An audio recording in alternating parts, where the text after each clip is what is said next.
españolas y las empresas aragonesas han mostrado su saber hacer y pueden hacerlo al exterior, pero ahora mismo no lo están realizando. Hemos puesto en marcha también un servicio, un programa de empresas tractoras, de estas empresas que están saliendo ya al exterior, bueno, pues que se lleven de la mano, que ayuden a otras empresas a salir fuera también, ¿no? Que les digan cuáles son los problemas que se han encontrado y cuáles son las cosas que no tienen que hacer cuando salgan al exterior, que les enseñen a salir fuera. Un último, por ir cerrando ya, un último grupo de medidas las cerramos en torno al capital humano, a la mejora del capital humano para esas empresas que son necesariamente las que tienen que tirar adelante en esta situación económica. Por un lado, vamos a reforzar los servicios públicos de empleo, su presencia en la empresa. Ahora mismo las empresas no entienden o no entendían que los servicios públicos de empleo eran un servicio también para ellos, sino simplemente un registro de parados. Estamos intentando prestar nuevos servicios y focalizar nuestra atención en los colectivos especiales con especiales dificultades de empleo. Estas son las políticas que ya hemos puesto en marcha. Estamos, no obstante, planificando todavía algunas otras medidas que todavía no hemos puesto en marcha. Algunas lo haremos en las próximas semanas o meses, como por ejemplo la presentación de un plan estratégico de la comunidad autónoma, que lo haremos seguramente en el mes de julio, y también desarrollaremos después del verano un plan de empresa mediana, un plan de empresa para que las empresas ganen tamaño, que es una condición, entendemos que necesaria, aunque no suficiente, pues para que accedan en mejor medida a la financiación, que accedan en mejor medida a planes de internacionalización, que accedan mejor a actuaciones de innovación, en definitiva, medidas para que las empresas ganen tamaño y puedan competir en mejor manera en el mercado. Hasta aquí, muchas gracias.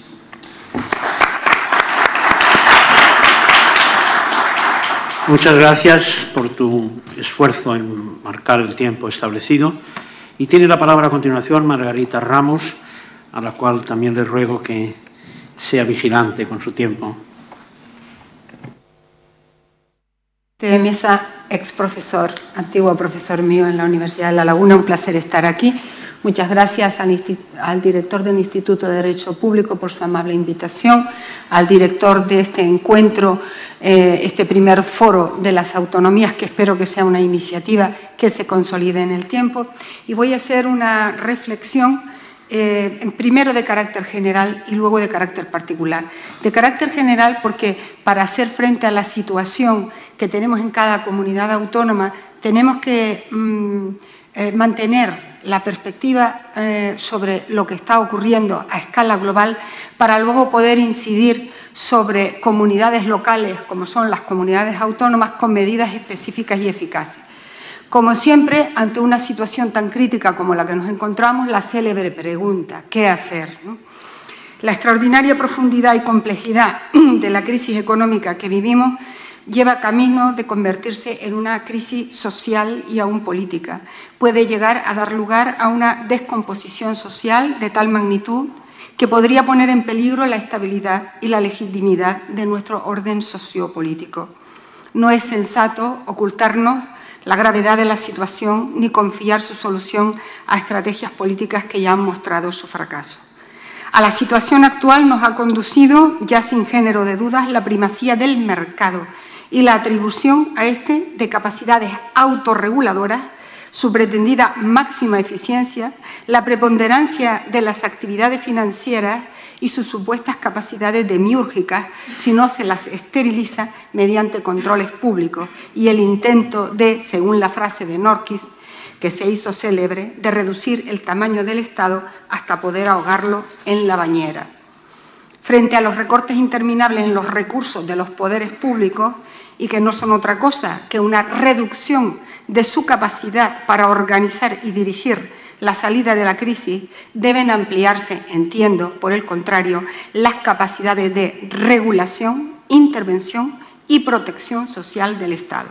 Es obvio a estas alturas que esta es una necesidad insoslayable y ello no se debe solo a que un Estado poderoso sea necesario para establecer la paz y la seguridad, proteger los derechos de propiedad, hacer cumplir los contratos y gestionar la macroeconomía.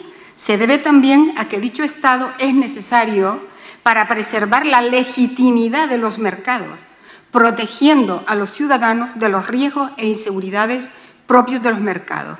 Es necesario, por tanto, preservar a los mercados de sí mismos de su inevitable tendencia hacia la autodestrucción. Y esto, entendemos, solo lo puede hacer el Estado.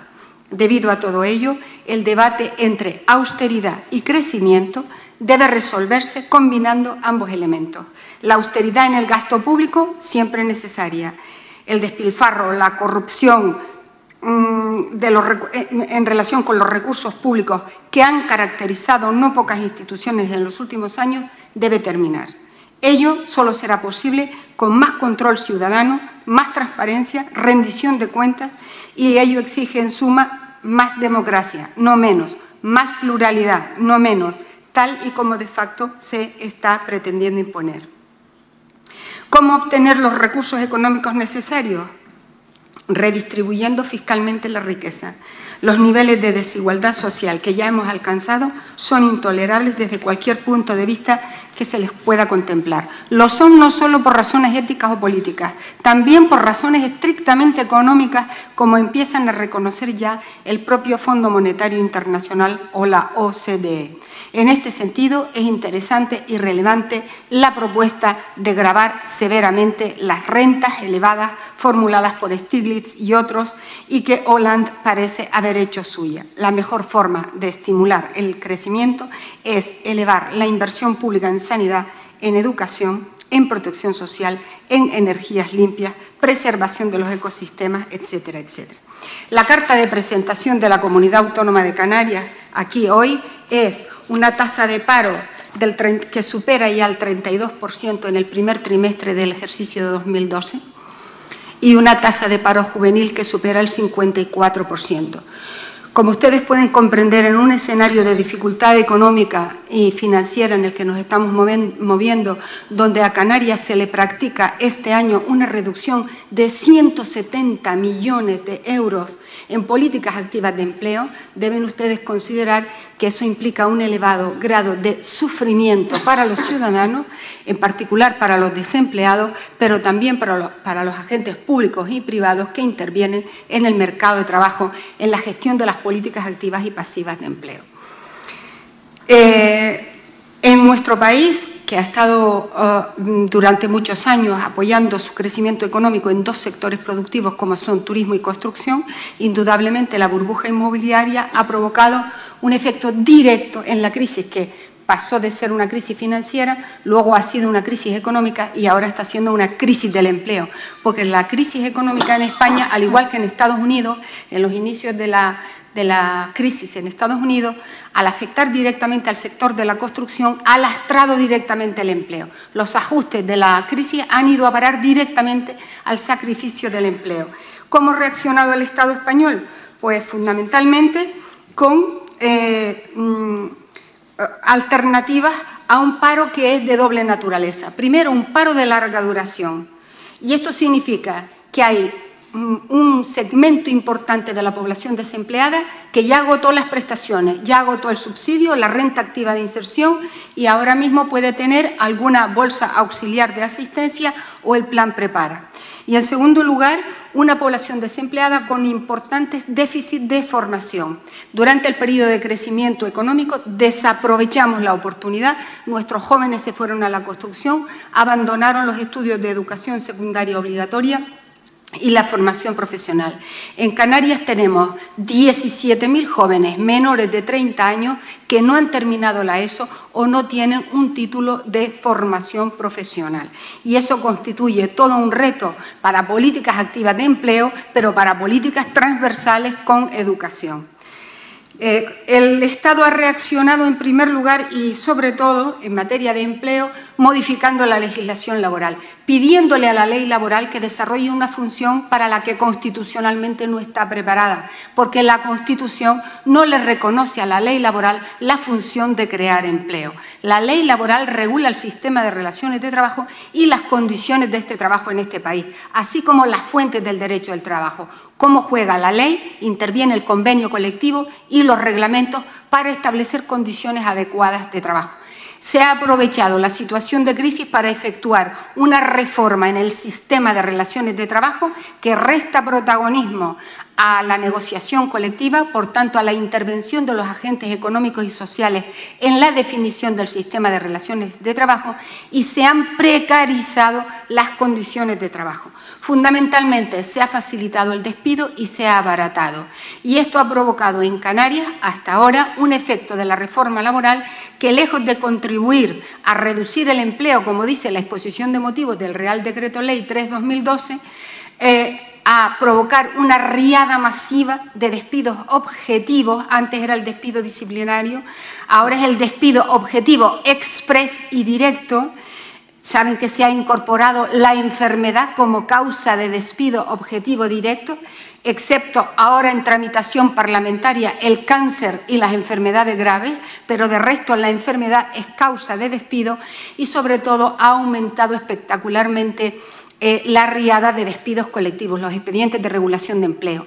En el primer trimestre hemos tenido 100 expedientes de regulación de empleo, pero hemos desarrollado un sistema de mediación dentro del Tribunal Laboral Canario para proponer a las empresas que, frente a los ajustes de plantilla como consecuencia de la crisis, pongan en marcha medidas de flexibilidad interna, y que los expedientes de regulación de empleo sean fundamentalmente de suspensión temporal de contratos de trabajo y de reducción de jornada para evitar los despidos. Hemos conseguido así que de esos 100 expedientes de regulación de empleo, 90 sean suspensivos y de reducción de jornada y solo 10 extintivos.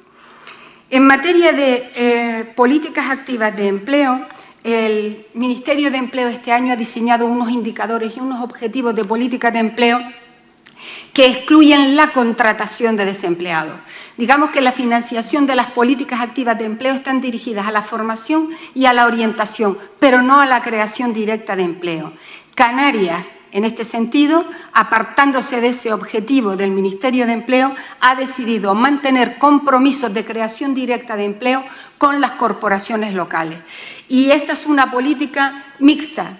Es política activa de empleo para sacar desempleados de las listas del paro, y es también una política social. Esto es empleo social, porque a través de los convenios con las corporaciones locales, el Servicio Canario de Empleo está tratando de atender circunstancias sociales de familias que están al borde de la exclusión social, porque ninguno de los miembros de la unidad familiar tiene trabajo, porque tenemos desempleados de larga duración, porque tenemos jóvenes que nunca han tenido una experiencia laboral. Por eso hemos mantenido, somos la única comunidad autónoma que mantiene el compromiso de creación directa de empleo.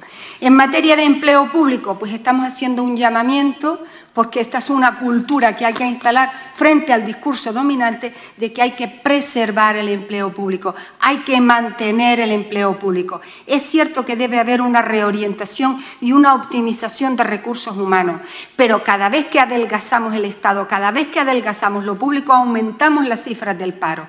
Esto es una relación directa que no admite discusión en contra. Por consiguiente, ¿qué hemos hecho? Reducción del salario de los empleados públicos, que nos ha costado algunos disgustos de carácter social, pero que acabamos de aprobar la semana pasada en el Parlamento de Canarias en una ley de medidas urgentes. Reducción salarial para mantener el empleo público en las administraciones que dependen del Gobierno de Canarias. No nos han acompañado ni los cabildos ni los ayuntamientos, claro está, es una medida impopular, pero mucho más impopular es continuar destruyendo empleo público. Con esta tasa de paro que tiene Canarias no nos podemos permitir el lujo de seguir haciendo ajustes en materia de empleo. Y con las empresas públicas que hemos hecho planes de viabilidad económica, ahí ha habido ajustes que han pasado por suspensión temporal de contratos de trabajo, por reducciones de jornada, reducciones salariales y algún expediente de regulación de empleo que también ha caído. En cuanto a la política del Estado en materia de incentivos a la economía productiva, nosotros desde Canarias en estos momentos iniciamos los debates correspondientes a la reforma del régimen económico y fiscal, que es una ley que aprueba el Congreso de los Diputados. Por consiguiente, vamos a proponer ahí la bonificación de cuotas. En nuestro país, el sistema de regulación jurídica de las bonificaciones de cuotas a las empresas para estimular la creación de empleo o el mantenimiento del empleo es absolutamente caótico. Nosotros entendemos que la bonificación de cuotas es factible en este periodo de crisis. Otra cosa será en el momento en que se produzca la recuperación del crecimiento económico, pero temporalmente vamos a proponer una bonificación de cuotas, pero acompañándola de exigencias de mantenimiento del empleo. No puede ser una bonificación a fondo perdido, sino con compromisos en materia de empleo. Desde el punto de vista de la planificación, la Comunidad Autónoma de Canarias en diciembre logró, de la mano de la interlocución y el diálogo social, cerrar una estrategia canaria de formación y de empleo. Estos dos aspectos tienen que ir intrínsecamente unidos. Tenemos importantes déficits de cualificación, no solo en la población juvenil, como he dicho anteriormente, sobre todo y fundamentalmente en los parados de larga duración y personas que se incorporan como activos al mercado de trabajo. Somos la primera comunidad autónoma en incorporar nuevos activos, por eso no podemos bajar la tasa de paro. Somos la primera comunidad autónoma que sigue creciendo en nuevos demandantes de empleo que se inscriben en las listas de desempleo. Tengan en cuenta que la Comunidad Autónoma de Canarias absorbe mucha población inmigrante, comunitaria y extracomunitaria, de Latinoamérica y también del norte de África y de África Occidental. Y bien, hemos desarrollado una estrategia 2012-2014 de formación y de empleo que ha ido acompañada de un plan anual de empleo. Este plan anual se ha visto en un escenario de reducción drástica de financiación de fondos por parte del Estado, 170 millones de euros menos que en el año anterior, y acabamos de aprobar el viernes pasado un plan de empleo juvenil. Un plan de empleo juvenil que tiene varios ejes de actuación. Uno de ellos, el más importante para nosotros de dinamizar, es el de la movilidad. Canarias, por su situación geoestratégica y por su condición de región ultraperiférica, va a proponer a la Unión Europea integrar una estrategia específica para las RUP en materia de empleo y fundamentalmente de empleo juvenil, que consiga poner en marcha planes específicos de movilidad de nuestros jóvenes mejor cualificados, que no puede absorber el mercado de trabajo en Canarias y que tenemos que mover, que tenemos que sacar fuera del mercado de trabajo de Canarias. Para ello necesitamos políticas de movilidad con la Unión Europea, financiación para proyectos de movilidad que pueden ser proyectos de ida y vuelta y también proyectos de movilidad extracomunitaria. En fin, necesitamos dinamizar la economía productiva. El turismo el año pasado superó cifras récord en llegada de turistas a Canarias y, sin embargo, eso no se tradujo en un crecimiento progresivo y proporcional del empleo. El sector turístico tiene cuantificado en Canarias que por cada millón de turistas que lleguen se generan 25.000 puestos de trabajo. Esa variable no se tradujo en resultados materiales visibles y concretos, no creció el empleo en esa proporción de previsiones que se tenía establecido y, por tanto, se desconfía de que el turismo pueda por sí solo ir absorbiendo el margen tan amplio que tenemos para mover el mercado de trabajo, o la necesidad tan amplia que tenemos de mover el mercado de trabajo. El sector de la construcción se ha desplomado, obviamente. Hay ahora una serie de propuestas y de convenios que están gestionándose para su financiación con el Gobierno de Madrid para llevar a cabo un proyecto de recuperación de la planta alojativa hotelera obsoleta que puede dar lugar a la creación de un importante número de empleos, pero fundamentalmente nuestra apuesta fuerte es el comercio y la industria. El comercio, porque tenemos amplias posibilidades de internacionalización con el norte de África, y la industria porque tenemos importantes proyectos energéticos que desarrollar en Canarias. Sin embargo, la aprobación del Real Decreto Ley 1/2012 precisamente de la mano de un ministro canario, como es el actual ministro de Industria, Energía y Turismo, ha provocado una moratoria de las renovables. Canarias tiene un plan energético que pasa por mover las energías renovables y exportar hacia el norte de África todo ese desarrollo tecnológico, pero que en estos momentos está frenado por ese Real Decreto Ley y para el cual Canarias ha pedido una excepción porque hay un marco normativo comunitario y estatal que permite esa excepcionalidad para Canarias. Bien, he tratado en estos breves minutos de darles a conocer cuáles son las circunstancias más difíciles a las que nos estamos enfrentando y cuáles son los recursos que estamos tratando de poner en marcha para hacer frente a esa situación. Con mucho gusto, en el momento del debate, atenderé sus preguntas o sus consideraciones. Muchas gracias por la amabilidad de alargar un poquito el tiempo. Gracias. Muchas gracias a los...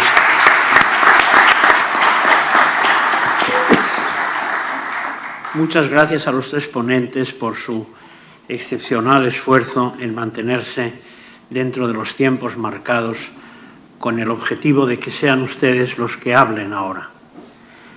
Antes, sin embargo, me han pedido los organizadores que hiciese yo una especie de resumen, de moderador sobre los que hemos oído. Pero también me han autorizado a que, además de ser moderador, sea un poco provocador. Y como a mí me va bastante esto de ser provocador, pues yo, después de escuchar las consideraciones sobre los grandes problemas de la economía española, que son problemas de siempre y a los que no tengo mucho que añadir, porque no es mi especialidad, quisiera poner sobre la mesa, para que sean ustedes los que emitan después un juicio, algunos problemas del Estado autonómico que han sido citados o a veces soslayados, ¿no? Nos dijo el señor Almunia que el Estado autonómico puede ser un gran instrumento anticrisis. Bueno, es posible. No lo sé. Pero lo que sí sé es que España es así. Y por tanto que es inútil que le demos más vueltas al Estado autonómico. Lo que hay que hacer es sacarle el máximo partido que podamos al Estado autonómico. Ahora bien, no podemos ocultar los problemas que el Estado autonómico provoca a la situación actual y a la economía española. El primer problema del Estado autonómico es que los mercados no lo entienden y que genera desconfianza.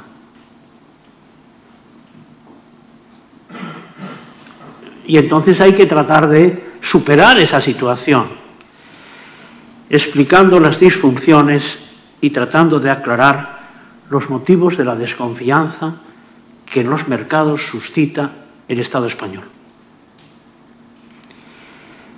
El primer motivo de la desconfianza es el extraordinario gasto público que los mercados creen que el Estado autonómico provoca.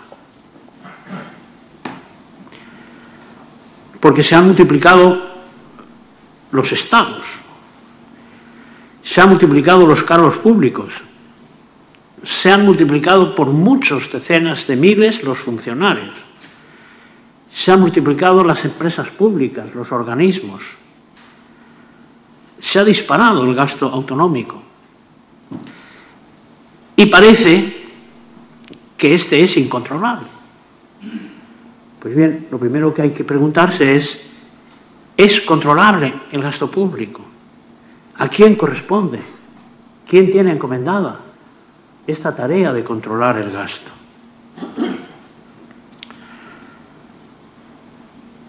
Otro tema que me gustaba a mí como motivo de reflexión para hoy o para esta tarde es el sistema de financiación que hasta ahora vivimos. Yo estoy convencido de que la única solución del Estado autonómico es reestructurar las finanzas. Y esto por varios motivos. En primer lugar, porque hay que determinar quiénes son los responsables del ingreso y del gasto. En el actual sistema, unos son los que cobran y otros los que pagan. Unos son los que cargan los impuestos y otros los que se gastan el dinero de los impuestos. Esto es un mal sistema, como es obvio, ¿no?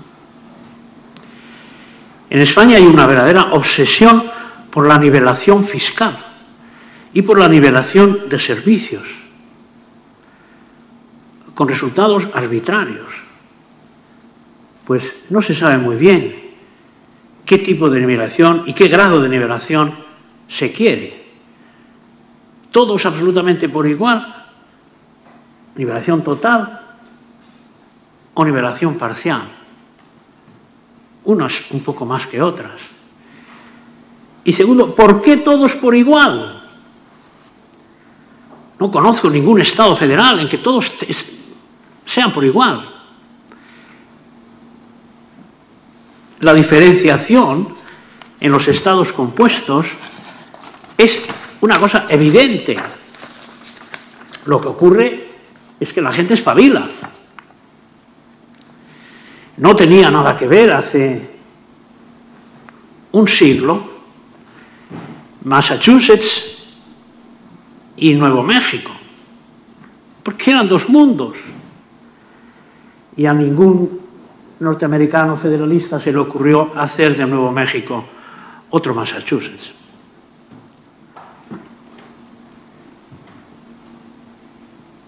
Pues bien, este es un tema que tenemos que plantearnos. Yo estoy convencido que las comunidades autónomas en España son absolutamente distintas. Distintas en sus aspiraciones, distintas en su estructura, distintas en su historia, en su cultura, en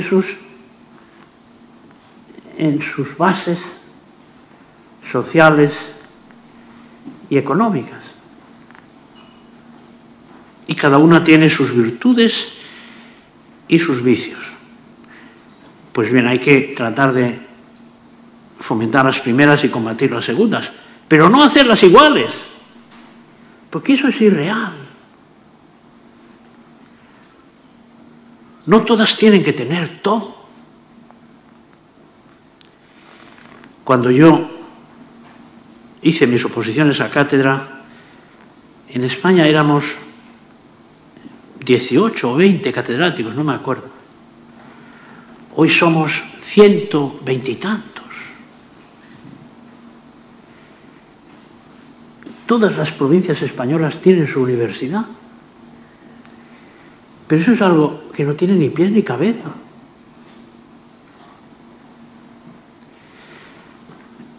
No solo porque es un gasto excesivo, sino porque es que es imposible que un país como el nuestro dé para 127 universidades, o 115, las que sean, ¿no? Todas buenas. Y además todas buenas en todas las materias, y todas iguales, con el mismo valor su título académico. Eso no es real, ¿no? Yo creo que hay que replantearse el modelo de financiación, que quizá debe estar presidido por la asimetría en el modelo de competencias y en el modelo de financiación, por una mayor responsabilidad tributaria en cada comunidad, no solo en la normativa, sino también en la gestión, de tal manera que cada palo aguante su vela y sean los mismos quienes recaudan y quienes gastan.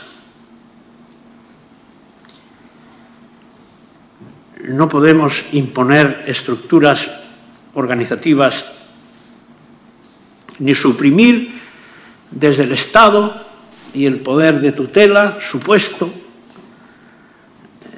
el número de diputados o el número de empresas, o el número de institutos, o el número de organismos autónomos y fundaciones que cada comunidad decida crear. Pero sí que debemos hacer que cada comunidad pague la fiesta, pague su fiesta, y se dirija a los ciudadanos y les pida el dinero que necesiten para esto y para esto. Y los ciudadanos decidirán si les conviene o no les conviene esto, ¿no? Y habrá ofertas diversas y se estructurarán distintos modelos de comunidad autónoma en función de su dimensión, de sus aspiraciones y de su capacidad de pago. Bueno, estos son algunos temas que me parece que debemos de hacer frente, o que debemos de plantearnos, por lo menos. Porque es verdad que hoy existe un decidido propósito de consolidación fiscal, unánime, pero a eso hay que ponerle ojos y cara, porque si no son parole, ¿no? Hay que ver qué instrumentos son necesarios internamente y externamente para que el gasto de las comunidades autónomas esté bajo control. Hay que ver qué reformas de la función pública se necesitan, qué reformas del procedimiento, porque ahora estamos descubriendo el Mediterráneo. Es formidable que descubramos ahora que es un delito gastar dinero que no se tiene, o autorizar pagos que no han sido intervenidos. Pero bueno, pero si cuando yo era estudiante de Derecho, esto ya era así. No sé si estaba o no en el Código Penal, pero a nadie se le ocurría gastar dinero que no había sido intervenido por el interventor delegado de Hacienda o por el interventor municipal. Yo soy hijo de un secretario de ayuntamiento y me crié en 2 ayuntamientos, el de mi pueblo y luego el de Catarrocha, a donde yo iba a acompañar a mi padre cuando tenía vacaciones. Y la advertencia de ilegalidad que hacía un secretario de ayuntamiento era suficiente para que no hubiese corrupción, al menos corrupción tan patente. ¿Cuánta corrupción se hubiera evitado si se hubieran mantenido los secretarios de ayuntamiento, como Dios manda, y los interventores y antiguos depositarios de los ayuntamientos de primera categoría? Bueno, pues algunos de estos temas tendrían que ser objeto de reconsideración en el Estado autonómico. Y les pido disculpas a ustedes por esta falta de moderación, pero he pedido autorización a los organizadores para que me permitiesen decir algo. Y es el momento de su turno. Tienen ustedes la palabra en relación con cualquiera de las cosas que han oído a los ponentes y quizá alguna también de las mías, pero las mías olvídenlas si quieren. Iniciar el diálogo. Algunos de los profesores ilustres que veo por aquí, el señor López Muñiz, que usted que conoce también la comunidad de Castilla y León y la vida local, no se anima a iniciar este debate.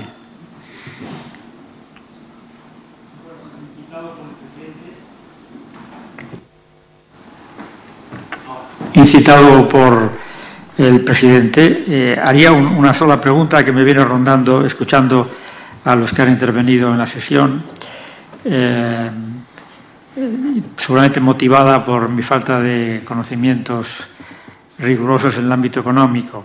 Pero de todos los datos que nos han dado, hay alguno que me ha hecho pensar que puede que algo de ello haya. Me da la impresión de que allí donde las cajas de ahorro han sido más manipuladas, se han multiplicado los problemas, también con respecto al ladrillo. Y en consecuencia cuando ha venido la crisis. Y allí donde las cajas han funcionado por alguna razón con más sentido económico y con menos manipulación política, y lo digo pensando precisamente en el ejemplo de Aragón, pues parece que las cosas no han sido tan complicadas. Y mi pregunta sería, porque además se está hablando mucho del fin de la regulación financiera, la regulación bancaria, los problemas de las entidades financieras, generalizando, cuando yo creo que realmente es muy necesario distinguir entre lo que ha sido el comportamiento y las soluciones, entre comillas, que se han intentado para las cajas de ahorro y lo que ha sido el comportamiento del resto de entidades financieras, los bancos clásicos. Y mi pregunta es, ¿en qué medida justamente en el tema de las cajas y su quizá poco apropiada regulación de su sistema de gobierno y de la adscripción de sus recursos ha tenido relevancia para la situación actual? Y en qué medida piensan los miembros de la mesa que las medidas últimamente adoptadas sobre las cajas revestidas, en fin, transformadas en cierta medida en bancos, pero sin resolver quizás sus problemas sustantivos, pues van a poner remedio al problema? ¿Quién de los ponentes quiere? ¿Más preguntas? ¿O respondemos una por una? Sí. Sí, yo creo que sí que existe una relación, como usted sabe perfectamente, ¿no? A mí me gustaría plantearlo en el terreno más general. O sea que yo creo que el origen de la crisis, al menos en lo que conocemos, es el sector inmobiliario en un momento de expansión económica, de cierta alegría, ciertamente también en ausencia de mecanismos serios de regulación. En ese aspecto yo coincido con el presidente de la mesa, que es muy necesario explicar qué es lo que se hace y cómo se controla. A mí me parece que es un factor clave. Entonces, si el origen es la crisis del sector inmobiliario, en la época anterior lo que ocurre, y no ocurre solo en España, por cierto, conviene recordarlo también, porque hay crisis muy similares, por ejemplo, en el Reino Unido, en Estados Unidos.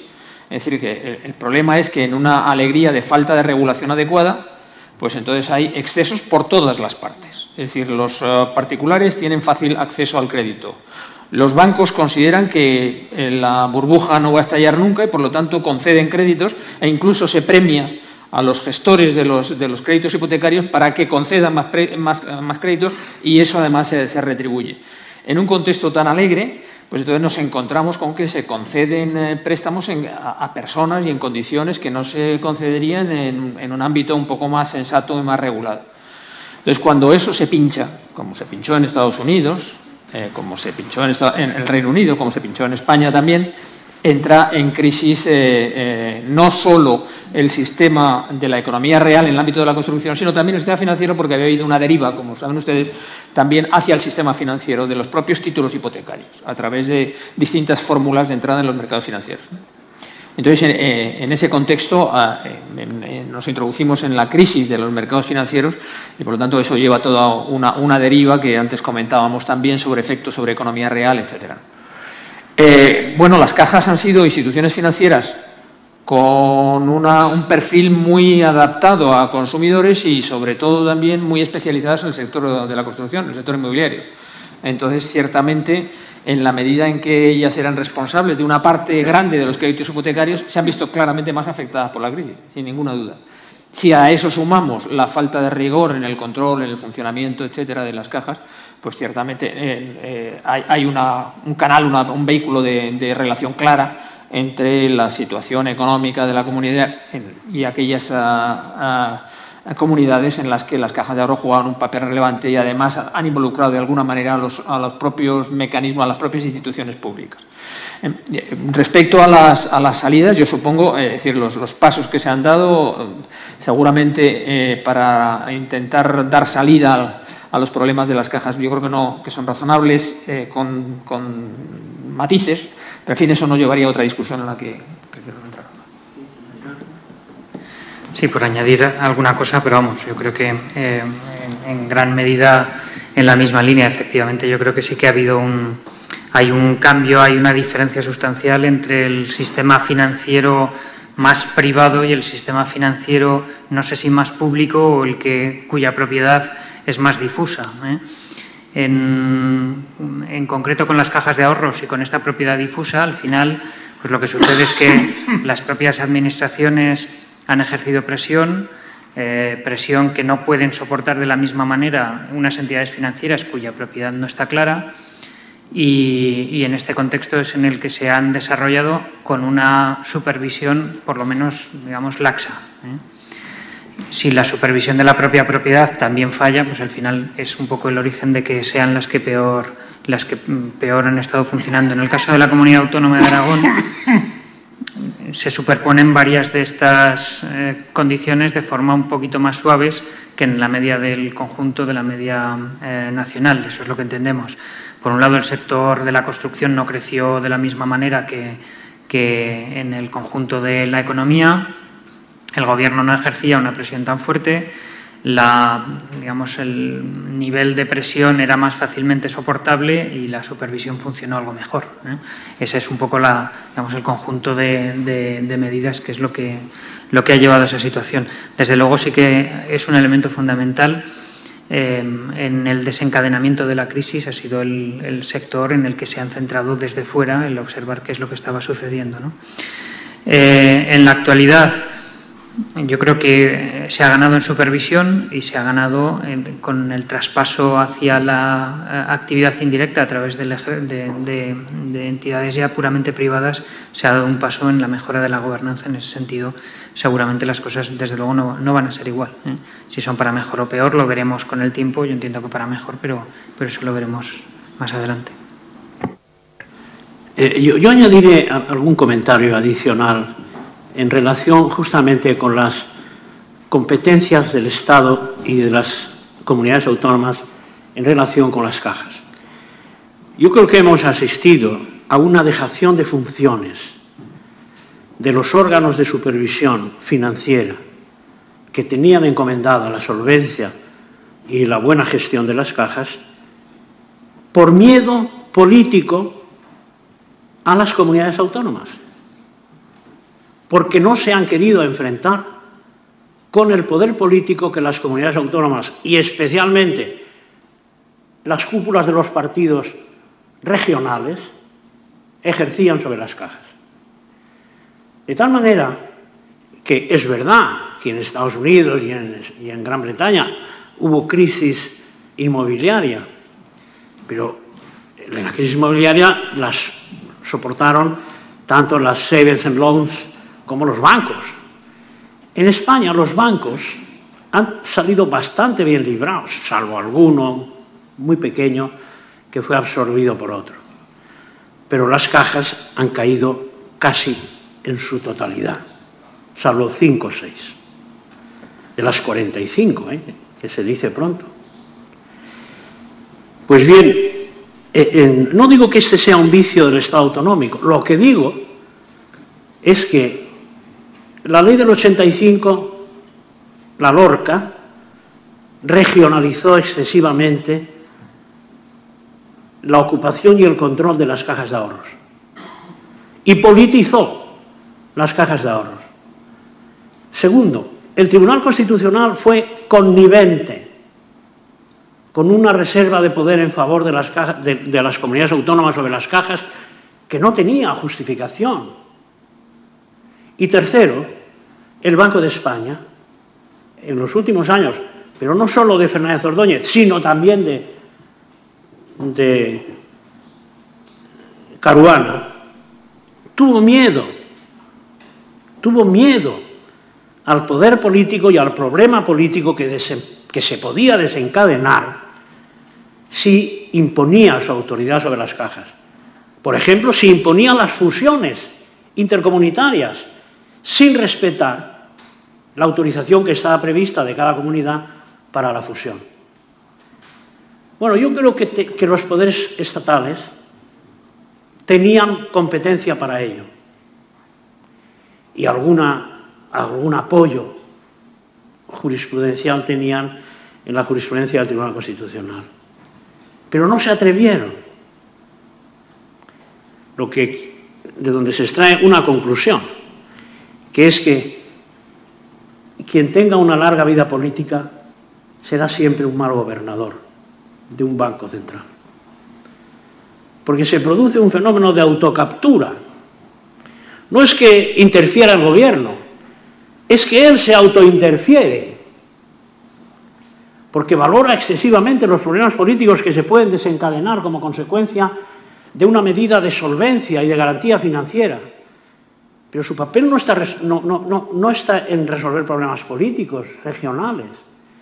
Su papel está en salvaguardar la estabilidad del sistema financiero. Bueno, pues yo creo que con las cajas ha pasado algo de esto.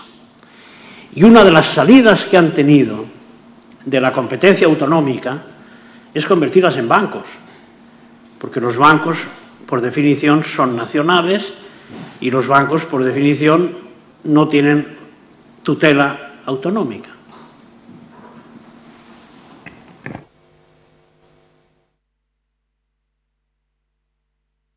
Había aquí una... Perdóneme, enseguida... Aquí, Eliseo, sí, cuando tú quieras.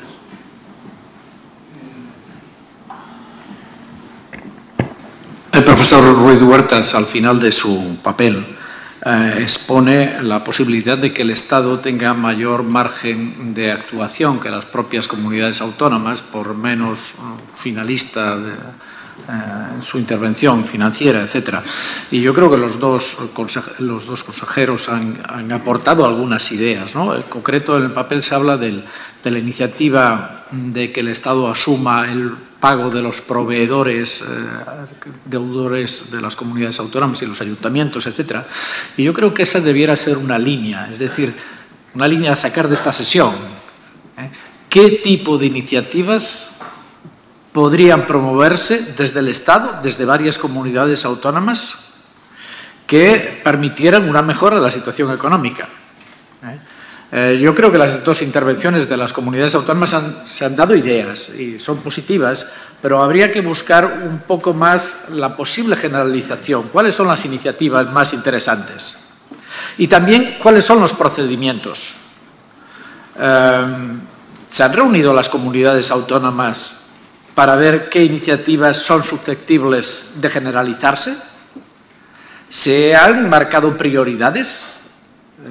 Bueno, hay una capacidad de coordinación del Estado, ciertamente, 149.1.13 está muy claro, pero hay también la lógica de las propias comunidades autónomas de lanzar iniciativas que puedan compartir con otras y las permitan mejorar.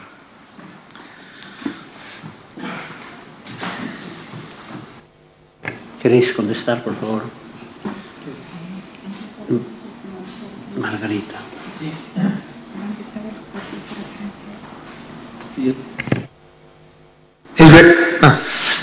Es verdad que en la parte final del artículo nosotros hacemos mención a un factor que es un poquito más de carácter general, de decir que en la medida en que progresa el reconocimiento de las dificultades para cumplir objetivos iniciales por parte del Estado, pues entonces se intenta garantizar una mayor flexibilidad. Es decir, estamos viviendo en un momento en donde se están planteando distintos instrumentos que seguro, al menos desde una perspectiva macroeconómica, van a abrir también nuevos ámbitos para flexibilizar algunos de los aspectos. Me da la impresión, las discusiones sobre, por ejemplo, en Europa de los eurobonos, en España de los hispabonos, etcétera, pues yo creo que son un ejemplo. Y ahí señalábamos que algunas de las iniciativas que ha tomado el Gobierno actual en la dirección de facilitar pagos a proveedores y tal, pues eran adecuadas desde nuestro punto de vista, porque realmente es verdad que hay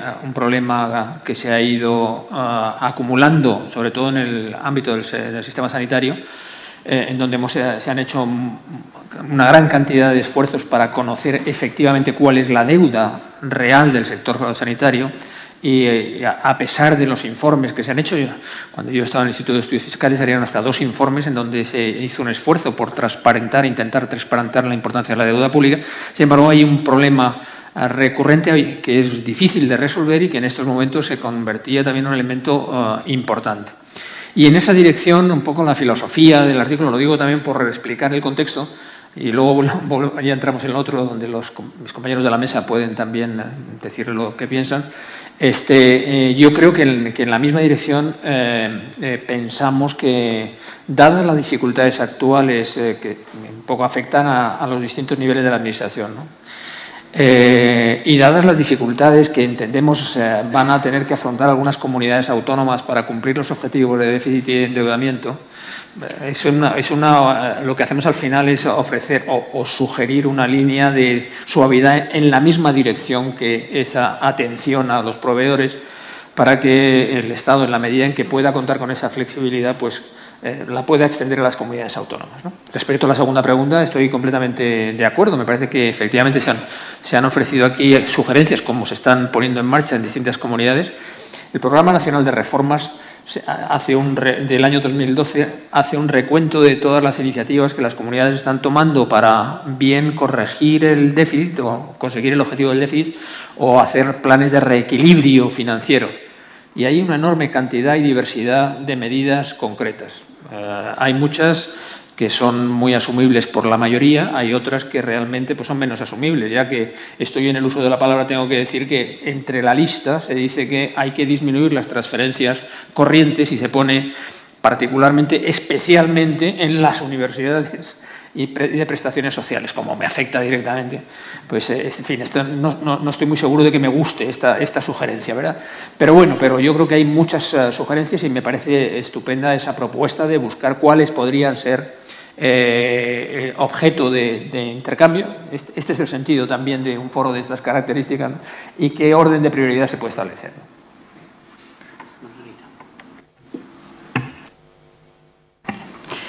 Bueno, yo quisiera, desde el ámbito desde el que a mí me corresponde hablar, que no es estrictamente el de la economía, pero sí quisiera decir algunas cosas que indudablemente tienen que ver con la economía también. A mí me parece que en estos momentos es fundamental que el Estado garantice a todas y cada una de las comunidades autónomas, con los instrumentos que sean. Todas las comunidades autónomas no son iguales, unas han accedido por una vía y otras por otra. Por consiguiente, el techo competencial de cada comunidad autónoma no es exactamente igual al de las restantes, pero obviando ya esas cuestiones que tienen que ver con el desarrollo del Estado autonómico en nuestro país, pero como política de Estado, sí que el Gobierno de la Nación tiene que garantizar en sus relaciones con las comunidades autónomas la preservación de los servicios públicos esenciales. Y cuando hablo de servicios públicos esenciales, hablo de un sistema de financiación que garantice en las comunidades autónomas la educación de nuestros hijos, la educación pública, la salud de nuestros enfermos, la sanidad pública y las políticas sociales para atender a las personas necesitadas, bien porque han perdido el empleo o bien porque tienen un grado de dependencia o una incapacidad que les coloca en una situación de vulnerabilidad respecto de la generalidad para obtener ingresos y recursos propios. Educación pública, sanidad pública, políticas sociales, y con ellas enlazo las políticas activas y pasivas en materia de empleo, por supuesto, todo el sistema prestacional de la seguridad social, son absolutamente fundamentales. Antes lo estábamos comentando y ahora lo voy a reproducir con las mismas palabras. La cohesión social tiene un precio, y la paz social en un contexto como el actual de crisis económica tiene un precio y hay que pagarlo. Y ese precio se paga con ingresos vía presión fiscal para garantizar la satisfacción de estos servicios públicos que son esenciales. Probablemente, si no tuviéramos un sistema de educación pública como el que tenemos, con todas las críticas que son susceptibles de hacerle, pero si no tuviésemos un sistema público de educación, un sistema público de atención y cuidado de la salud, los efectos sociales de la crisis ya se habrían dejado sentir. Y, por supuesto, si no tuviésemos un sistema vamos a llamarlo así, de protección social, no me voy a referir solo a la seguridad social propiamente dicha, si no tuviésemos un sistema de protección social del nivel que tenemos en la actualidad, probablemente la crisis estaría pasando factura. Y la cohesión social es fundamental también para la propia economía productiva, y ese es el otro extremo al que quería referirme. Prestación, aseguramiento, garantía de los servicios esenciales de la comunidad y dinamización, estímulo de la economía productiva. Probablemente haya pasado ya el tiempo de las subvenciones, sobre todo esas subvenciones que lo eran a fondo perdido, y ahora cuando se hace una inversión pública para estimular la economía productiva, del tipo que sea, haya que pedir resultados a cambio, lo cual también puede ser una buena lección que aprendamos de este momento de crisis económica. Por tanto, estímulos sí, ligados a la consecución de objetivos y revisión del sistema de financiación. Yo creo que en esa revisión del sistema de financiación tiene que jugar el principio de el bonus malus, es decir, primar a aquellas comunidades autónomas que lo hacen bien, que hacen bien los ejercicios que se le encomiendan en materia de saneamiento de cuentas públicas, no tratar por igual a los que cumplen que a los que incumplen y, por consiguiente, en el reparto de financiación a las comunidades autónomas debe entrar como indicador muy potente quién cumple los objetivos de estabilidad presupuestaria y quién se aparta de ellos, de manera que se les exija a las comunidades autónomas conseguir un adecuado grado de eficiencia en la ejecución de las políticas económicas. Canarias, por ejemplo, ha sido una de las comunidades autónomas que ha cumplido con mejor y mayor grado de escrúpulo los objetivos de estabilidad fiscal y financiera, que nos han supuesto también sacrificios de orden social y, sin embargo, a la hora de la verdad, en el reparto de determinadas políticas sociales, por ejemplo, en las políticas activas de empleo, la decisión que se ha tomado ha sido salomónica, un 56,9% de reducción por igual a todas las comunidades autónomas respecto de lo presupuestado en el año 2011 y pérdida, en el caso de Canarias, de algunas vías de financiación extraordinaria. Bien, pues en un contexto de esas características, ¿qué estímulos tienen las comunidades autónomas para cumplir con los objetivos de estabilidad presupuestaria? ¿Qué ocurre entonces? Que aquellas comunidades autónomas que no hacen un adecuado ejercicio de contención del gasto público y ajuste de sus cuentas públicas no reciben ningún tipo de perjuicio en materia de financiación. No se les aplica ningún tipo de medida de carácter sancionador y, por el contrario, no se estimula a aquellos que cumplen. Bien, pues esos son algunas de las cuestiones que yo creo que habría que abordar. En primer lugar, la garantía de los servicios públicos esenciales para la comunidad, donde el Estado y las comunidades autónomas tienen que desarrollar importantes relaciones de coordinación y de cooperación, y, por otro lado, el sistema de financiación premiando a aquellas comunidades autónomas que cumplen y castigando a aquellas que incumplen, sobre todo que incumplen sobradamente. Bueno, yo voy a intentar retrotraerme un poquito a lo que he entendido que era la pregunta, que entiendo que era si debería haber algún grado mayor de coordinación entre las comunidades autónomas para las medidas que implantan. Yo lo veo con algo de dificultad, no lo veo mal, pero lo veo con algo de dificultad. Por un lado, sí que hay algunos problemas comunes que sí que están siendo tratados y coordinados desde el organismo o desde la Administración superior, que sería la del Estado en este caso, ¿no? Como, por ejemplo, como ya se ha aludido, pues, a los problemas de pago a los proveedores o a la obtención de financiación en los mercados financieros a través de los hispabonos. Aquí realmente la solución la aporta el Estado al conjunto de las comunidades autónomas para un problema que es común. A partir de ahí, cada una de nosotros desarrollamos algunas medidas de estímulo que no siempre, en todo caso, van a poder ser aplicables porque las condiciones de partida son completamente distintas. Como, por ejemplo, pues la especialización de Canarias en el turismo, que es completamente distinta de la especialización productiva de la Comunidad Autónoma de Aragón, mucho más centrada en la industria. Entonces, son situaciones de base partidas y, por lo tanto, yo lo veo complicado de coordinar. ¿Deben ser las propias comunidades autónomas las que tomen la iniciativa para coordinarse? Tampoco lo acabo de ver, porque no tienen, más allá de sus problemas comunes, que sí que los tratan con el Estado, entre ellos yo creo que los problemas son diferentes, ¿no? Entonces puede servir para grupos de comunidades autónomas, pero quizá no para todas. A lo mejor esa es la razón de que no se produzca esta coordinación, ¿no? En todo caso, yo creo que desde el Estado sí que se aplican algunas de estas medidas. Luego, un poco por el debate que se ha ido suscitando encima de la mesa, yo creo que es bueno que cuando hablamos de las actuaciones de las comunidades autónomas frente al Estado, estamos hablando de cumplimiento de condiciones, de cómo nos trata el Estado. Si nos fijamos, es exactamente lo mismo que hacemos cuando hablamos como Estado frente a la Unión Europea. En la Unión Europea nos está pidiendo determinadas condiciones, que cumplamos con determinadas condiciones, y en función de si las cumplimos o no, pues tiene mayor flexibilidad o no. Nos sucede exactamente lo mismo cuando actuamos como comunidades autónomas frente al Estado, ¿no? Entonces, yo creo que aquí el Estado sí que está ofreciendo más soluciones comunes, por ejemplo, los hispabonos, que lo que la propia Unión Europea nos está ofreciendo a los Estados, ¿no? ¿Existe esta coordinación, por otra parte, entre los distintos Estados de medidas de estímulo comunes? Pues tampoco existe. Esta coordinación es verdad que tampoco existe. Un poco por lanzarlo también como reflexión. Aquí había una pregunta antes, sí. Hola. Más que una pregunta es introducir... Disculpa, si se identifican ustedes, quizá me llaman. Sí, porque a mí no me conocéis o no me conocen ustedes.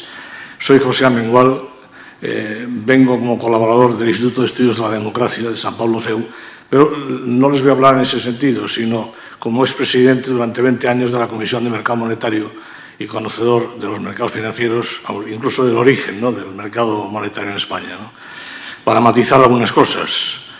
Porque una de ellas es que cuando se habla de comunidades autónomas y cajas de ahorro, políticos y financieros, se suele obviar una diferencia que es fundamental entre control e intervención.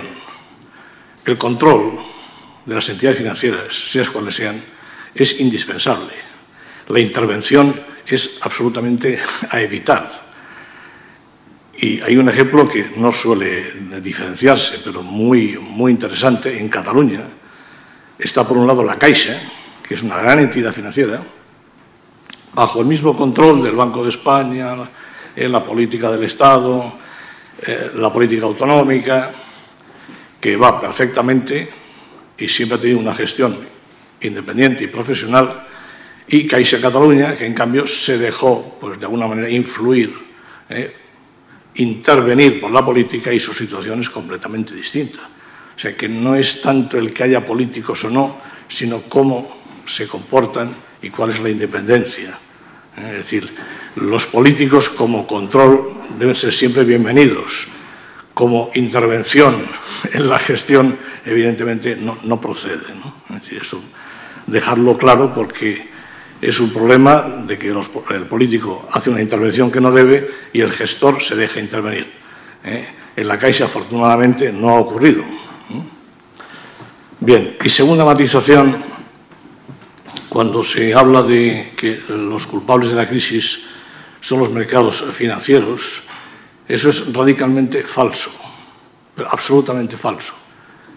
Es decir, el problema viene de que Estados Unidos necesitaba seguir creciendo a tasas muy altas cuando ya había esterilizado instrumentos como la política presupuestaria o la política fiscal. Entonces pretende utilizar la política monetaria para seguir creciendo a base de crear burbujas. Es decir, no es que no hubiera control sobre las entidades, lo había, y de qué calibre, normativa completa, pero era una dinámica oficial la de crecer con la burbuja. Y hoy Estados Unidos se encuentra, y por eso está tan preocupado por Europa, no por altruismo, sino porque también ha agotado su política monetaria y está en una situación económica complicadísima. no caigamos en el mismo error. Okay, muchas gracias. Yo creo que la observación es interesante, pero queda un poco fuera de nuestra actual agenda de trabajo, ¿no? Aunque sería discutible, pero en fin. Había más preguntas. Aquí había una pregunta y aquí había otra. Sí, pues me parece que estaba usted antes que... Sí, muchas gracias. Soy Javier Velasco. Actualmente soy vicepresidente segundo de las Cortes de Aragón y he sido consejero del Gobierno de Aragón durante 12 años. Hoy el programa es Foro de las Autonomías y, en fin, he escuchado, la propuesta de hoy era políticas contra la crisis y se me han ocurrido, vamos, distintas reflexiones. Bueno, yo creo que si hablamos del estado de las autonomías, hay que tener en cuenta, la primera reflexión que yo quería poner encima de la mesa es que cuando la Constitución las consagra, el punto de partida de los territorios de la comunidad, de todo el territorio nacional es absolutamente distinto. Y, por lo tanto, hemos evolucionado hacia un proceso de autogobierno muy importante que nos ha igualado de una manera muy sensible en todos los territorios, pero partiendo de elementos diferenciales muy profundos. Y, por lo tanto, también en las comunidades autónomas ha habido que hacer trabajos muy distintos en virtud de qué comunidad autónoma se estaba trabajando. Y ahora, ante esta crisis, se iguala todo, se pone y ya, como lo importante es encontrar al culpable, ya hemos encontrado al culpable, y el culpable son las comunidades autónomas. Como no soy economista, no tengo capacidad para analizar el pasado, pero como político sí que quiero decir que la evolución de este país ha sido una evolución muy importante y ha ido acompasada fundamentalmente cuando se han puesto en funcionamiento las autonomías, y coincido con Joaquín Almunia cuando dice que de las autonomías tiene que salir, tenemos que darle la salida a este problema. ¿Por qué? Porque somos muchos más a pensar, y el problema es tan complejo que o ponemos a muchos más a pensar o la salida va a ser muy dificultosa.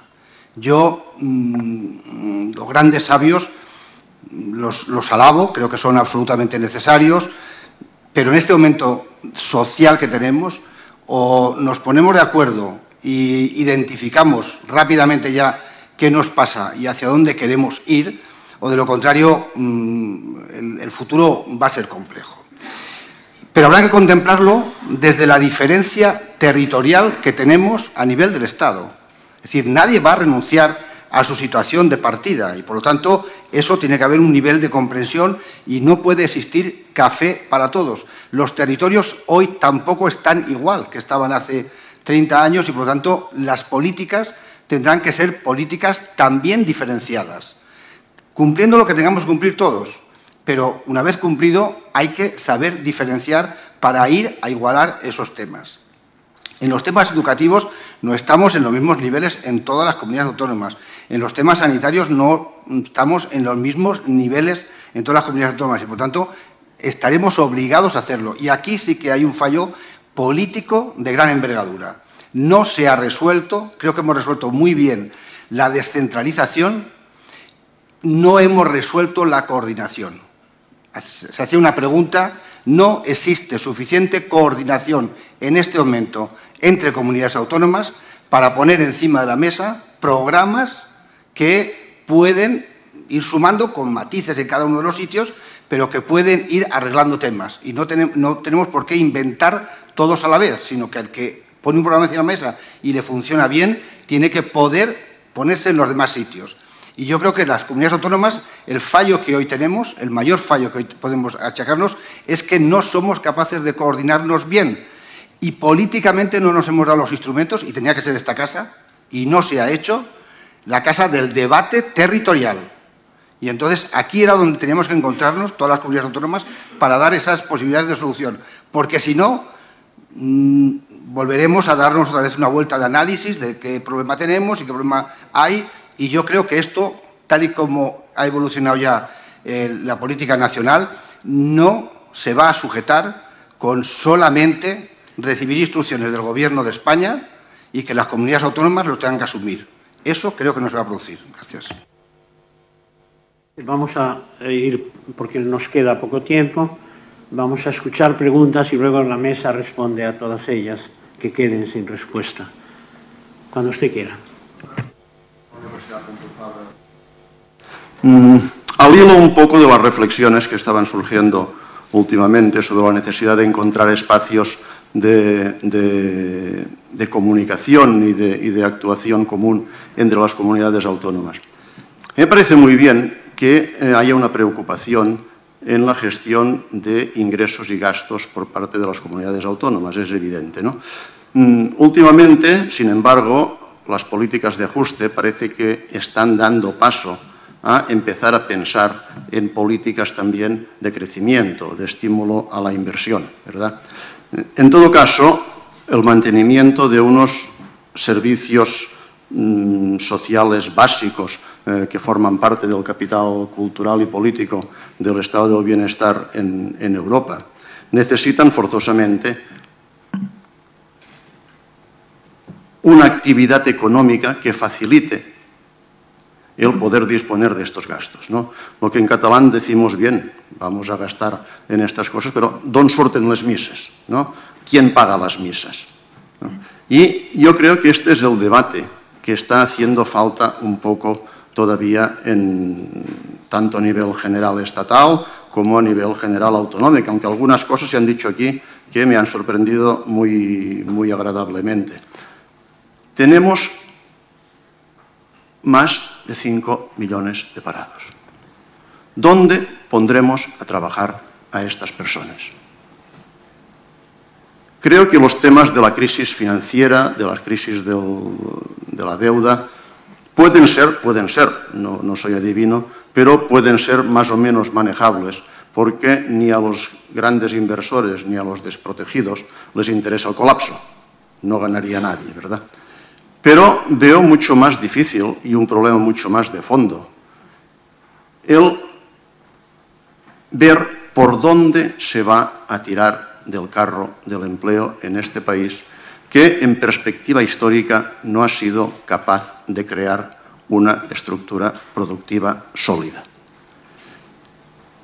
Y por lo tanto me parece que es un tema que conviene reflexionar, que creo que es un tema en el cual seguro que en todas las comunidades autónomas, porque también a nivel autonómico hay que entrar en este tema, se está intentando ver qué nichos de empleo se pueden encontrar, cómo se puede favorecer una pequeña inversión, etcétera, pero es un problema que desborda el nivel de comunidad autónoma. Es un problema que incluso desborda el nivel estatal. Es un problema que debemos situar como mínimo a nivel europeo, porque al fin y al cabo este problema deriva de la necesaria reubicación de Europa y de España en el contexto de la globalización. Y por lo tanto, creo que es en estos aspectos en donde debería fomentarse el debate y la coordinación entre las comunidades autónomas, porque no se trata solo simplemente de que cada comunidad encuentre su nicho, porque no es un tema solo de desarrollar una comunidad autónoma concreta, una u otra, es un tema de esfuerzo global. Y este esfuerzo global, en el sentido que me parece captar en esta sala, es mucho más fuerte y eficaz, sobre todo en un Estado descentralizado, si se toma a partir del consenso y la convicción de los entes descentralizados, si se suman las energías a este nivel. Y por lo tanto creo que las comunidades autónomas están llamadas a tener un papel más activo en este sentido, de ver por dónde se puede invertir o fomentar, o en todo caso prever, porque no todo debe ser la previsión pública. Obviamente el inversor privado tiene que saber por dónde ir, pero sí que se puede canalizar, ¿verdad? Sí, un minuto solo. Es muy triste que el único debate sobre creación de empleo que está habiendo ahora a nivel autonómico sea si Eurovegas se sitúa en Madrid o se sitúa en Barcelona o en otro sitio. Creo que, francamente, demuestra que el nivel de reflexión sobre este tema es muy bajo o que creemos muy poco en nuestra capacidad de construirnos como país. Nada más. Muchas gracias. Tiene usted la palabra. Primero, para felicitarle a usted como moderador de la mesa, pero en su papel de provocador inteligente que hace que la conversación se vaya por temas que no vamos a poder agotar. Bueno, yo creo que una cosa que todos los españoles tenemos que agradecer a los catalanes es que, a pesar de que después de 30 años no tenemos una cultura política autonómica, ellos han conseguido que la España de hoy sea autonómica y que se reparta el poder territorial. Y dudo que haya algún español que, si se reparte el poder, él no quiera ser igual a la hora del reparto. Pero dejando esta cuestión aparte, creo que Ortega, que hacía muy buenas frases, quizá hacía mejores frases que aciertos políticos tenía, pero seguimos repitiendo algunas suyas. España es el problema y Europa la solución. Pero la España autonómica no es el problema. El problema hoy es Europa. El problema es la Unión Europea. Si, como nos ha dicho el comisario Almunia, Alemania y Francia boicotearon el pacto de crecimiento, de estabilidad y crecimiento, es porque ganaron algo. Y también nos ha dicho algo que creo que casi todos compartimos, al menos de palabra, es que ahora la cuestión está en ceder más soberanía. Vamos a ceder más soberanía, pero para crear un poder político que nos sirva. Y esa es la cuestión. Si vamos a crear con esa cesión de soberanía un poder político que sirva para ser un factor económico importante y hacer frente a la posición cada vez menos importante que tiene Europa en el mundo, y si ese poder político va a ser redistribuidor. Yo creo que las comunidades autónomas y el personal político de las comunidades autónomas está muy interesado en hacer frente a las crisis, porque son los que les toca ahora bailar con la fea de decir que quizá haya que gastar menos, incluso en educación y en universidades, transitoriamente. Pero realmente me parecería muy provinciano reducir el problema a que tenemos quizá demasiadas universidades o quizá demasiada demanda de sanidad pública. Creo que el problema está en Europa, en ver si estamos dispuestos a colaborar en crear ese poder político que sea concesión de soberanía, más influyente económicamente y más redistribuidor. Y una sola mención, puesto que se hizo alusión a las cajas. Yo creo que el problema, muy modestamente lo digo porque soy muy ajeno a los conocimientos necesarios para pronunciarme con criterio seguro, pero en la intervención de Castilla, de la CCM, creo que lo que hubo es falta de respeto y no miedo al poder político autonómico. Que se convocara incluso un consejo de gobierno, como contaba ayer El País, en domingo, para intervenir una pequeña caja, pues no creo que fuera una prueba de respeto al poder político autonómico, hecho no solo de sus instituciones, sino parte de ellas de la oposición política al gobierno que las integraba.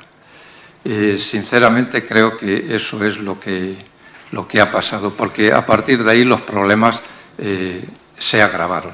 Y también se mostró que no era el principal problema de nuestro sistema financiero. Creo que esas exageraciones, creo que Banesto era un banco, tuvo problemas antiguamente, ¿no? Y ni siquiera dio origen a aquellas alarmas. En fin, estoy con usted. Quizá medida es lo que necesitamos para que haya ciencia y haya muchas gracias, muchas gracias. ¿Alguna intervención más? Porque nos quedan 5 minutos. Gabriel. Estrictamente para intentar lanzar 3 preguntas finales a la mesa. Soy Gabriel Elorriaga, diputado y en este momento presidente de la Comisión de Hacienda del Congreso. La primera son 3 temas que han salido a lo largo de las intervenciones. La primera es en relación a la información económica financiera pública disponible en España. Una de las cosas evidentes de esta crisis es que ha puesto de manifiesto pues, la absoluta carencia de fuentes fiables de información económico-financiera. Se ha hablado en algún momento de los decretos de proveedores, Yo creo que nadie en esta sala, que todos nos dedicamos poco más o menos a esto, todo el mundo se da cuenta de, no sé cómo calificarlo, pero en fin, de lo singular que resulta que para hacer una operación de este tipo haya que recurrir a los particulares para que digan lo que se les debe y no haya capacidad de acudir a las fuentes públicas para determinar quiénes son los acreedores a los cuales no se han satisfecho sus deudas. Yo creo que es un caso concreto, pero que se engloba en uno mucho más general, revisiones reiteradas de los cierres contables en todos los niveles de administración, autonómico, central y local, etcétera, etcétera, etcétera, con toda la penalización que eso ha supuesto y que está suponiendo indudablemente para un país como España ante sus socios extranjeros y ante los mercados en general. La pregunta, por lo tanto, a la mesa es, coinciden en que esta crisis ha puesto de manifiesto esa debilidad de los sistemas de información financiera, económico-financiera públicos y en qué medida hay disposición para trabajar y mejorarlos. También el profesor Ruiz Huerta, por cierto, ha hecho alguna referencia a los trabajos del Instituto de Estudios Fiscales sobre esto. El segundo sobre un tema que ha salido a lo largo de varias intervenciones, pero yo creo que en sentidos radicalmente opuestos y me gustaría también saber la mesa cómo lo ve. Por un lado, se nos dice desde una de las representantes autonómicas y probablemente en una opinión que puede ser muy compartida por otros muchos consejeros, el Estado, era la expresión, debe garantizar la preservación de los servicios públicos esenciales. Yo ahora doy un paso más, por lo tanto, el Estado debe garantizar el 75% del gasto autonómico con tendencia al crecimiento. Yo creo que ese es un sentir probablemente muy compartido por muchos responsables políticos en muchas comunidades autónomas, pero a su vez es difícil de encajar con un sentimiento de autonomía y en concreto autonomía financiera y en concreto con las demandas que desde posiciones políticas equivalentes van exactamente en la dirección contraria. Es decir, desde las mismas posiciones ideológicas en otras regiones españolas lo que se reclama es mayor autogobierno, por lo tanto mayor autonomía financiera, por lo tanto menos solidaridad interterritorial, por lo tanto no garantía de los servicios públicos esenciales desde el Estado. ¿Hay aquí realmente posiciones compartidas? ¿No las hay? Y si no las hay, que yo creo que no las hay, ¿cuál es el corte? Es decir, ¿cuál es el elemento que está generando esa discrepancia? Y por último, una solicitud de información. Se insiste siempre, no solo hoy, sino yo creo que en todos los últimos meses, sobre duplicidades de gasto, despilfarro, etcétera, etcétera, cuando se hace referencia a las comunidades autónomas. Y se habla menos de un tema probablemente menos polémico, pero más obvio, ¿no?, que son las ineficiencias objetivas, ¿no? Hay algunas muy evidentes desde el momento mismo en el que se hizo la transferencia, en el año 2000, que es, por ejemplo, la dimensión de los servicios públicos sanitarios. Es evidente que la población, la distinta población de nuestras comunidades autónomas impide tener sistemas sanitarios completos en cada uno de ellos y, por lo tanto, es evidente que compartir determinados servicios sanitarios es una fórmula de ahorro segura, ¿no? Hace pocos días salía un caso, pero es uno de tantos, salía por la existencia de una unidad de grandes quemados en una comunidad autónoma que carecía de la población protegida necesaria para que fuese funcional, pero hay miles de casos en toda España. Y ahí esa es la pregunta a la mesa, es decir, en esa puesta en común, en esa colaboración horizontal entre comunidades autónomas, en esa búsqueda de sinergias y de eficiencias económicas mediante la prestación conjunta de servicios, ¿se está haciendo algo? ¿Hay alguna experiencia? ¿Hay algún avance en estos últimos años, consecuencia de la crisis, que haya hecho posible que se pongan en común recursos para abaratar los costes de la prestación de algún servicio público esencial? Estupendo, muchas gracias. Pues vamos a tratar de dar una respuesta breve, porque ya es poco el tiempo que nos queda, a las distintas cuestiones que han sido planteadas. Empezando, por favor, por Jesús Ruiz Huerta. Bien, gracias. La verdad es que es difícil hacer un resumen breve, pero lo intento rápidamente. Primero, en relación con lo que se ha comentado sobre las necesidades de coordinación. Por un lado, se hablaba de la política económica y el crecimiento, las dificultades de nuestra economía. Es verdad, unos amigos, unos colegas publicaron un libro hace un par de años que titulaban La economía construida sobre la arena, ¿no?, que es un libro, es un título bien expresivo, ¿no?, de una economía con deficiencias serias en el modelo productivo. Este es una asignatura pendiente, y una asignatura pendiente que afecta a todo el país y a los distintos niveles de la administración, ¿no? ¿Cómo se puede ir a un modelo productivo serio, ¿no? Yo creo que es verdad, ¿no? Hay elementos de contradicción que será necesario salvar, ¿no? La educación, la investigación, el I+D+I.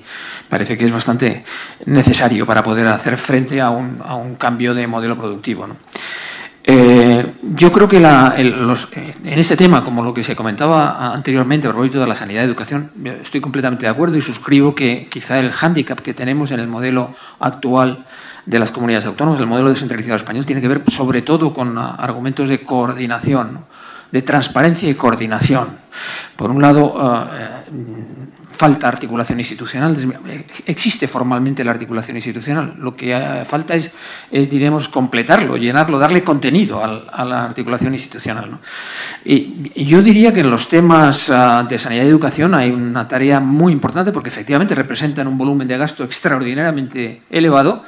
Pues es muy importante conocer qué es lo que hay que hacer, qué es lo que se puede mejorar, cuáles son las prioridades. A mí eso me parece indiscutible. Y a mí me parece también, aprovecho la ocasión para decirlo, me parece también muy importante saber qué dicen los expertos, porque en momentos tan difíciles como este se apuesta por políticas de corto plazo y nos olvidamos de que hay experiencia o hay conocimiento acumulado que nos dice dónde hay que poner el acento. Yo no creo que se puedan mantener, y contesto en parte algunas de las cuestiones de Gabriel, ¿no?, que se pueden mantener el volumen de gasto en sanidad, educación o en gastos sociales de la misma manera como se venía haciendo hasta ahora. Y probablemente sea necesario hacer ahorros y hacer economías, pero seguramente eso también hay que hacerlo con conocimiento de causa, garantizando que las prioridades por las que se opta son las prioridades verdaderamente necesarias, ¿no? Hay un riesgo en ese caso. Hay una cuestión más en relación con esto, ¿no? Yo creo que la falta de coordinación en parte, y permitan que lo diga desde fuera del ámbito político, tiene en parte que ver con enfrentamientos políticos, ¿no? Con yo creo que a veces excesivos, ¿no? Y no muy justificados. En un momento como este, lo que debe prevalecer sin ninguna duda es la estrategia país.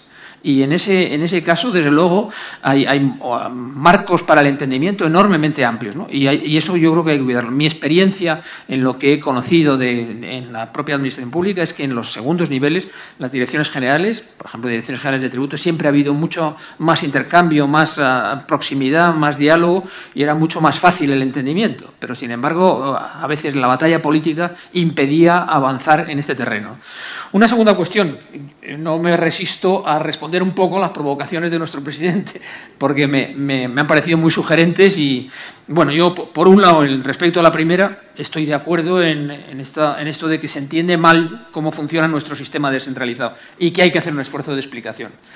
Este es un asunto verdaderamente importante, no es solo una cuestión de transferencia, es también una cuestión de pedagogía, ¿no?, de contar qué es lo que estamos haciendo, aquí, en el interior y fuera. Yo siempre me he planteado, por ejemplo, en relación con Cataluña, la falta de interacción y de explicación de un lado y de otro.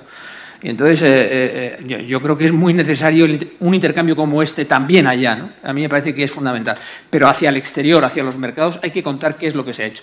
Y yo sería un poco más benévolo en relación con el estado de las autonomías, en el sentido de que es un país que lleva esta experiencia relativamente novedosa, un periodo de tiempo relativamente corto en relación a otras experiencias. Y me gustaría también compararme más con otros modelos y no solo o exclusivamente con el estadounidense. Por ejemplo, el modelo canadiense, el modelo alemán, en donde, por ejemplo, el grado de solidaridad, de preocupación por la nivelación es muy elevado, o el modelo austriaco, o el modelo, en ciertos aspectos, también el modelo suizo. De manera que yo, en ese sentido, yo creo que hay que aprender mucho de otras experiencias en donde sí preocupan un poco la nivelación. De lo que yo suelo contar sobre las teorías del federalismo fiscal, decimos, yo lo resumo siempre en 4 puntos, que me acordaba con lo del cada palo aguante su propia vela, ¿no? 1, reparto adecuado de competencias. Adecuado, a veces se dice óptimo, ¿no? ¿Quién debe hacer cada cosa? Y que eso esté claro y estén demarcados los territorios, ¿no? 2, relación adecuada entre las competencias que corresponden a cada nivel de gobierno y articulación de las mismas. 3, corresponsabilidad, que cada palo aguante su propia vela, hasta donde se pueda. Y 4, garantizar unos estándares mínimos, sobre todo si venimos de un funcionamiento unificado, unos estándares mínimos de servicios, que eso hay que determinarlo también y aclararlo, en todas las comunidades, porque si realmente nos limitamos al anterior, hay comunidades que no pueden cubrir sus servicios públicos, porque no tienen recursos. Por ejemplo, Canarias, ¿no? Pero no solo Canarias, sino muchas de las comunidades. ¿Cuánto? Pues yo también ahí aporto mi experiencia. Los modelos de financiación han ido evolucionando y a mi juicio adecuadamente, dando más énfasis al principio de que cada palo aguante su propia vela. Esto ha sido así. Desde el año 96 yo creo que se vienen reformando los modelos de financiación, dando más énfasis a que las comunidades sean responsables también de los ingresos, además de asumir competencias en el campo de los gastos. E incluso yo me atrevería a decir que la última reforma del año 2009 pretende atender a un problema obvio de la financiación anterior, y era que la nivelación parecía a todas luces excesiva y, por lo tanto, había que buscar mecanismos de compensación para que aquellas comunidades que habían sido perjudicadas por el sistema pudieran encontrar una vía de salida. Algo se ha hecho en esa dirección. Y termino con las preguntas de Gabriel, completamente de acuerdo en la cuestión de la información. La información económica disponible es todavía muy limitada y este es un hándicap enorme. En Europa a lo mejor se va más deprisa porque la armonización también ha afectado a las estadísticas, ¿no? Y Eurostat funciona muy intensamente, ¿no? Podríamos también aprender un poco de eso. Yo creo que hay hándicaps importantes en este ámbito, ¿no? Y bueno, nada más lo voy a dejar aquí. Gracias. Muy bien, muchas gracias. Bueno, como suscribo gran parte de las reflexiones que acaba de formular Jesús Ruiz Huerta, no voy a insistir sobre esos temas. Voy a tratar de centrarme entonces en algunas cuestiones puntuales que han salido en varias de las intervenciones que aquí se han producido. Coincido plenamente en ese análisis que se ha hecho acerca de la necesidad de la coordinación de las políticas autonómicas. Probablemente para que se pueda producir esa coordinación de las distintas autonomías en relación con el Estado y con los poderes del Estado, necesitemos articular o un sistema generado por las propias autonomías, lo cual es bastante difícil, o bien que un organismo, que puede ser este, se ocupe de empezar a abrir a través de procedimientos o de iniciativas concretas esa vía para ir consiguiendo una coordinación. Desde luego las diferencias políticas están ahí y dificultan a veces procesos de encuentro. ¿Qué coordinación existe? Una coordinación que es de carácter bilateral. Nos encontramos fundamentalmente en las conferencias sectoriales y a partir de esos encuentros en conferencia sectorial trabamos relaciones con determinadas comunidades autónomas, a veces por afinidades políticas y en otras ocasiones las afinidades vienen de iniciativas coincidentes que se están poniendo en marcha.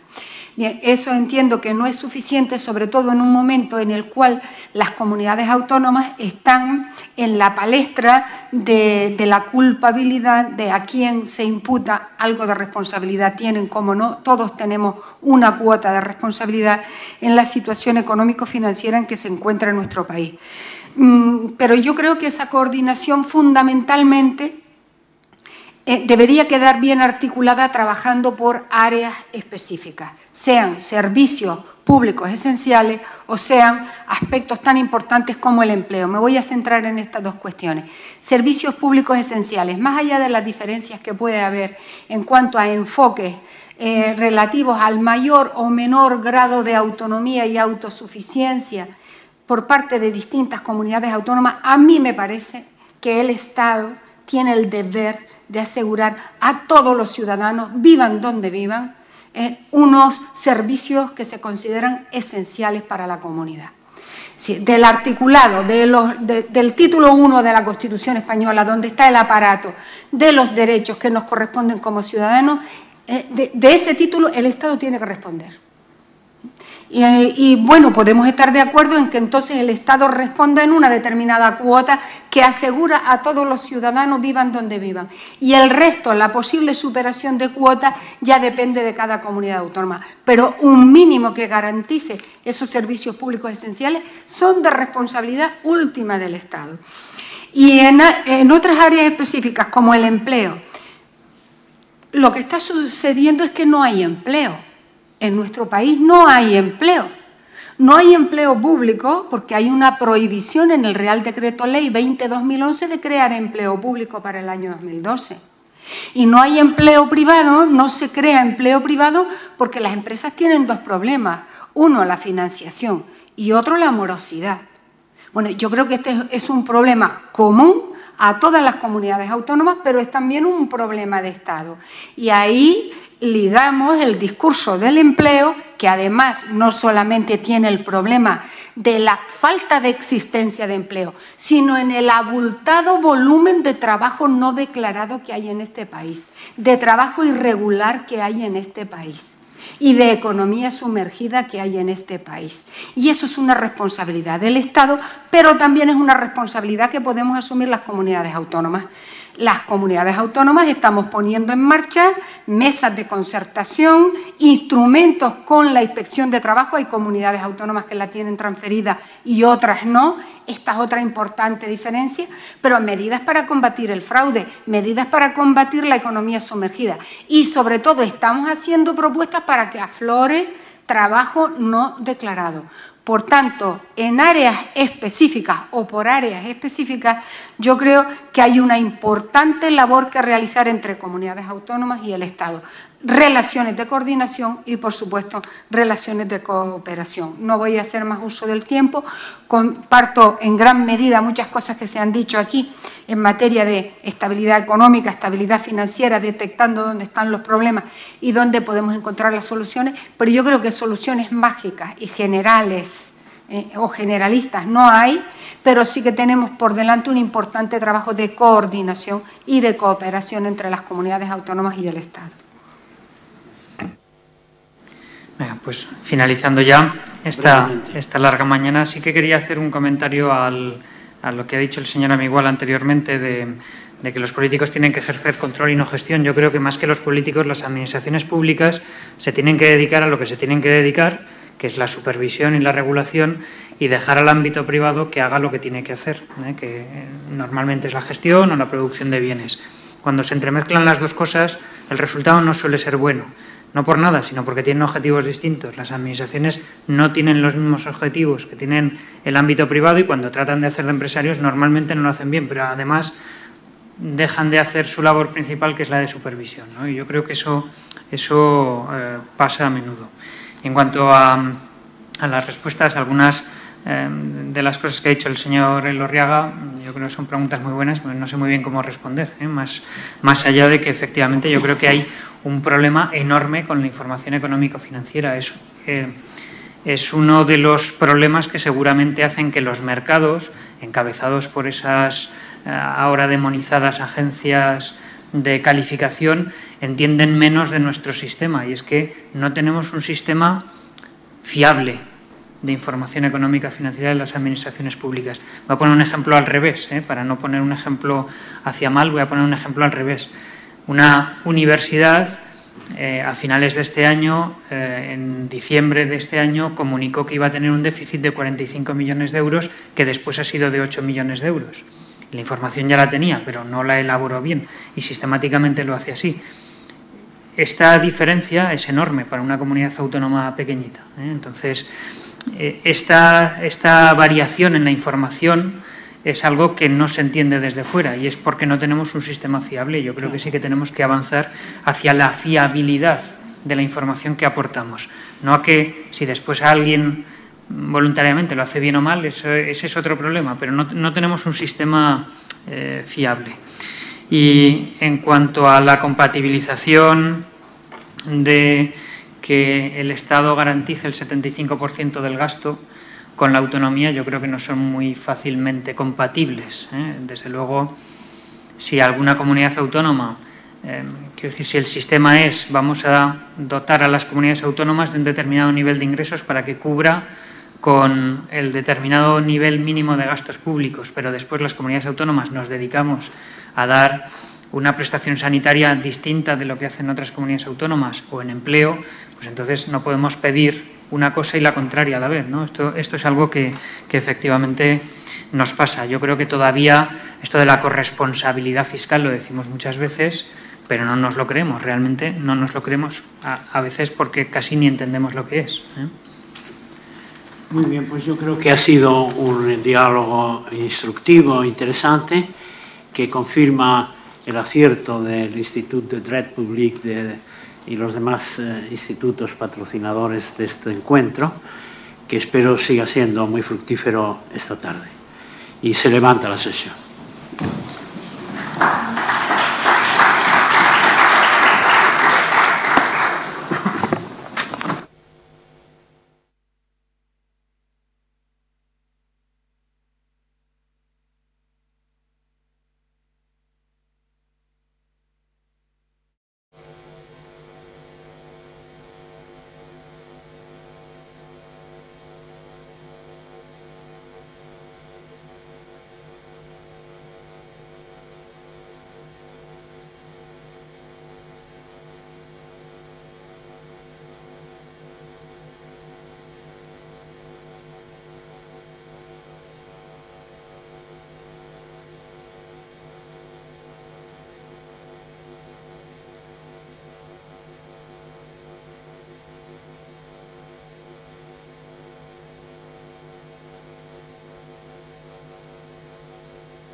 Ahora sí.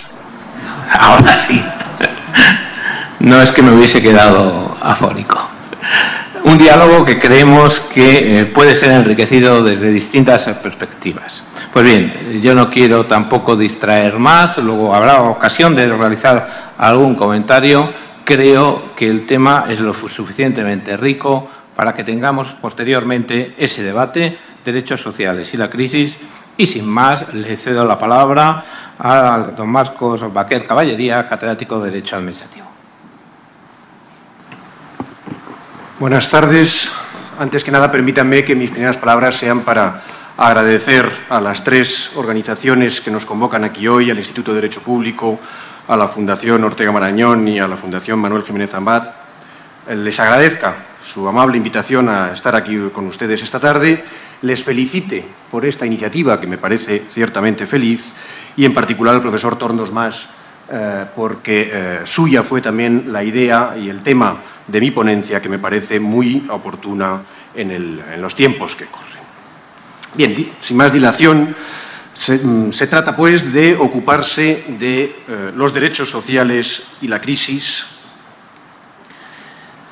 Y por tanto, lo primero quizá que debe hacerse es constatar que España entró en una grave crisis económica que, aunque pudiera tener sus causas enraizadas más atrás, estalló a partir de 2008, cuando aún no habíamos consolidado nuestro estado de bienestar en niveles homologables a los de nuestros países vecinos. Y aunque esta sea una constatación evidente, creo que es importante decirlo.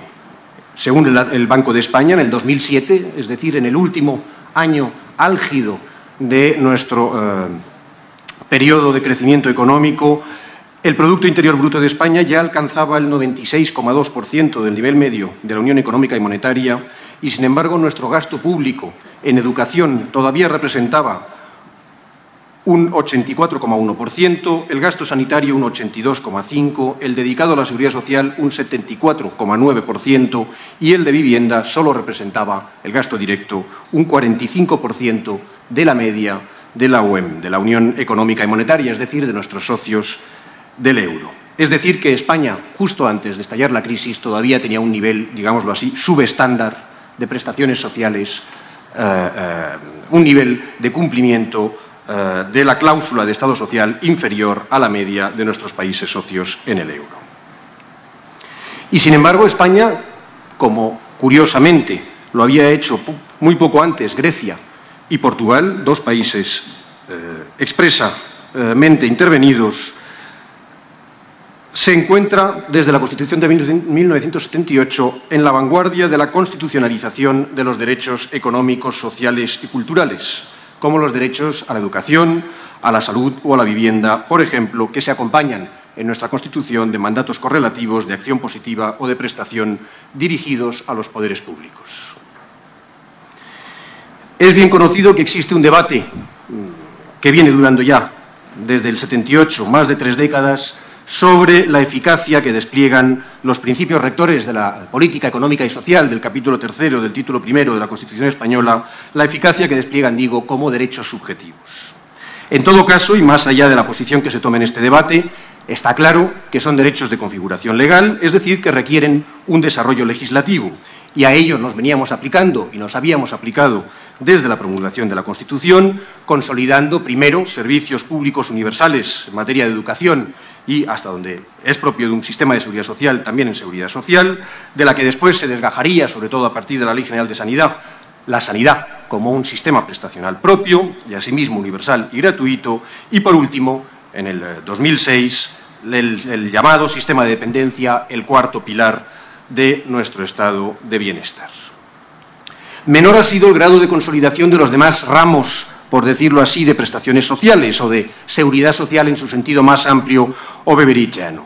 Los llamados servicios sociales o asistencia social y la vivienda, en los que todavía no hemos dado forma a derechos subjetivos en sentido pleno o perfecto, aunque también se había dado avances en nuestra legislación de estos dos ramos, estableciendo carteras de servicios sociales básicos o garantizados, o en materia de vivienda con un pequeño y ya frustrado ensayo con la llamada renta básica de emancipación de los jóvenes aprobada en la legislatura anterior. Y por último, y mientras se estaba ya gestando la crisis económica, entre Constitución y legislación ordinaria vinieron a interponerse la última generación de estatutos de autonomía que, a su vez, dieron desarrollo, en aquellas comunidades donde se promulgaron, dieron desarrollo a estos principios rectores de la política social y económica y a la proclamación de nuevos derechos subjetivos de carácter económico, social y cultural. Es decir, recapitulando lo hasta aquí dicho, por un lado, afrontamos una dura crisis que nos exige fuertes ajustes. Por otro lado, cuando los acometíamos, estábamos todavía en niveles subestándar respecto de nuestros socios más inmediatos en las prestaciones sociales y, sin embargo, se da la paradoja de que tenemos uno de los más ambiciosos programas constitucionales y legislativos en la materia de nuestro entorno y, desde luego, de Europa. ¿Cómo gestionar esta paradoja? ¿Qué respuesta se le puede dar, sobre todo en estos tiempos? Yo creo que una bastante evidente es la tentación de degradar los derechos sociales, de destejer como Penélope en la noche de la crisis lo tejido durante estas décadas doctrinal, científicamente e incluso jurisprudencialmente por nuestro Tribunal Constitucional sobre la eficacia normativa de los derechos del capítulo 3 del título 1 de la Constitución española.